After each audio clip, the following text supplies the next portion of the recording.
एक टाइम पे भारत में खाने की भूखमरी थी। आज भारत फूड ग्रेन एक्सपोर्ट करता है और उसका श्रेय जो है भारत के agriculture scientist doctor MS. Swaminathan को दिया जाता है। उन्होंने हमको ग्रीन रेवोल्यूशन दिया, बाद में उनको भारत रत्न भी दिया गया। मेरे साथ हैं डॉक्टर ए.के. सिंह, भारत के जाने माने बासमती वैज्ञानिक। नमस्कार। नमस्कार डॉक्टर सिंह। नमस्कार पल्लव जी, थैंक यू वेरी मच। हम खड़े हैं उसी जगह जहां पे डॉक्टर स्वामीनाथन ने अपना कमाल दिखाया था ग्रीन रेवोल्यूशन लाने में। डॉक्टर सिंह, हमारी खाद्यान्न के मामले में क्या कंडीशन थी 60 और 70 के दशक में और आज क्या है, और उसमें डॉक्टर स्वामीनाथन का क्या योगदान है? पल्लव जी, डॉक्टर स्वामीनाथन ने पूसा संस्थान यानी कि भारतीय कृषि अनुसंधान संस्थान में सन 1954 में आकर के अपनी सेवा शुरू की। इसके पहले यहाँ पे वो छात्र भी रहे थे और 1954 से लेकर के 1967 तक का समय अगर देखें तो भारत प्रतिवर्ष करीब 5 मिलियन टन से अधिक गेहूं आयात करता था अमेरिका से। और ये गेहूं जो है लाल रंग का होता था, खाने में स्वाद नहीं होता था, रोटी कड़ी हो जाती थी।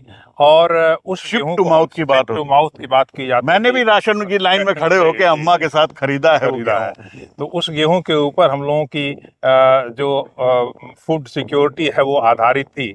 और इस बात को रियलाइज करते हुए डॉक्टर स्वामीनाथन ने उस समय के वैज्ञानिक डॉक्टर नॉर्मन बोरलॉग की सहायता से मैक्सिको से गेहूं की बौनी किस्में लेकर के भारत में आए और उन किस्मों का भारतीय वैज्ञानिकों के द्वारा संकरण में प्रयोग किया गया। और उसके बाद अंबर कलर की गेहूं की अधिक उपज देने वाली किस्में विकसित की गईं। 1967 में हमारा गेहूं का कुल उत्पादन करीब 12 मिलियन टन था और एक वर्ष के अंदर इन बौनी किस्मों के आने के बाद हमारा उत्पादन 5 मिलियन टन बढ़ा। जितना हम आयात करते थे वो हमारी आवश्यकता पूरी होने लगी। उसके बाद धीरे धीरे हम आगे बढ़ते रहे और पिछले वर्ष गेहूं का कुल उत्पादन जो है 115 मिलियन टन हुआ है। तो 12 मिलियन टन से लेकर के 115 मिलियन टन की ये जर्नी रही है। ये निश्चित रूप से एक देश जो भूखमरी से कभी परेशान था आज आत्मनिर्भर है खाद्यान्न के माने में।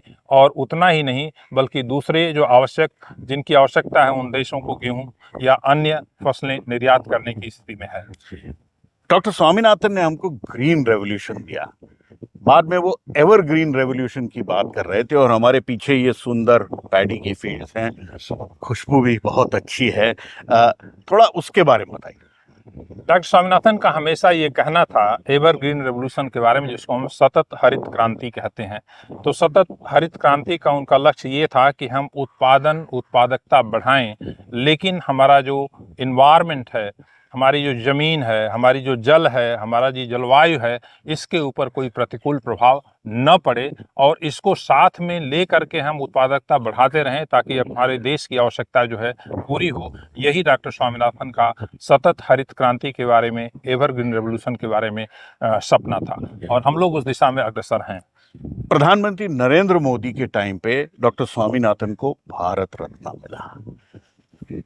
प्रधानमंत्री नरेंद्र मोदी ने डॉक्टर स्वामीनाथन को एक पदवी दी थी, खास पदवी, उसके बारे में बताइए। और क्या भारत, जैसे प्रधानमंत्री नरेंद्र मोदी चाहते हैं विकसित देश बने, क्या हम विकसित देश केवल एग्रीकल्चर सिक्योरिटी के बगैर, एग्रीकल्चर इंडिपेंडेंस के बगैर बन सकते हैं क्या? माननीय प्रधानमंत्री जी हमेशा डॉक्टर स्वामीनाथन को किसानों के वैज्ञानिक यानी कि किसान वैज्ञानिक के रूप में देखते थे। और ये इस वजह से कि डॉक्टर स्वामीनाथन का किसानों के प्रति अगाध प्रेम था। किसानों के खेत पर जाना, जो टेक्नोलॉजी हम लोगों ने विकसित की है उसकी परफॉर्मेंस कैसी हो रही है उसको देखना। और उनका एक और बड़ी अच्छी बात मैं आपको बताऊँगा, व्यक्तिगत अनुभव डॉक्टर स्वामीनाथन के साथ, वो हमेशा कहते थे कि डॉक्टर सिंह, कोई भी नई टेक्नोलॉजी लेकर के अगर हम जाएं और उसको जो गांव का सबसे कमजोर किसान है उसके खेत पे प्रदर्शन करके अगर सफल करके दिखा दें तो बाकी किसान कहें कि अगर वो कर सकता है तो हम क्यों नहीं कर सकते हैं। ये उनका प्रसार का तरीका था और इसीलिए माननीय प्रधानमंत्री जी उनको किसान वैज्ञानिक का नाम दिया था। तो ये बहुत अच्छी उनके प्रति समर्पण की भावना थी माननीय प्रधानमंत्री जी की डॉक्टर स्वामीनाथन के प्रति जो है। अब रही बात जो हम आगे हमारी जो आवश्यकता है उसको हम किस प्रकार से पूरा करेंगे। तो कृषि में शोध के ऊपर निवेश सरकार के द्वारा बढ़ाया जा रहा है और अधिक बढ़ाने की आवश्यकता है। इस समय करीब अब जो एग्रीकल्चरल जीडीपी है उसका करीब 0.5% कृषि अनुसंधान के ऊपर खर्च कर रहे हैं, जो बढ़ा करके 1% तक ले जाने की आवश्यकता है, क्योंकि हमारी मांग जो है बढ़ेगी और इसके लिए क्लाइमेट रेजिलिएंट टेक्नोलॉजी है, भूमि का क्षरण नहीं हो, जलवायु को नुकसान नहीं हो, जल का नुकसान नहीं हो, इन सारी बातों को, और ग्रीन हाउस गैसेस का उत्सर्जन कम हो, इन सारी बातों का ध्यान रखते हुए अगर हम उत्पादकता को बढ़ाएंगे तो निश्चित रूप से इसके लिए हमें अधिक व्यय की आवश्यकता होगी, अनुसंधान में और अधिक धन लगाने की आवश्यकता होगी। तो एग्रीकल्चर फर्स्ट, बिल्कुल, क्योंकि मैं यहाँ पे दोबारा डॉक्टर स्वामीनाथन का एक कोट याद करना चाहूँगा कि वो ये कहते थे कि भविष्य उन देशों का है जिनके पास ग्रेन है, उनका नहीं जिनके पास गन्स है। Future belongs to nation which have grains and not the guns, and therefore grain is our topmost priority. If we have grains, rest everything will be taken care of. धन्यवाद doctor Singh. Thank you so much. Thank you so आपसे much. बात करके हरदम अच्छा लगता है, और IRI की ये हरी फील्ड्स में आके तो दिल बाग बाग हो जाता है। तो ये थे डॉक्टर AK सिंह, भारत के जाने माने बासमती वैज्ञानिक, बताते हुए कि अगर विकसित देश बनना है तो agriculture first and agriculture always. अगर पेट नहीं भरा हुआ होगा तो ना गगनयान होगा, ना मंगलयान होगा, ना चंद्रयान होगा।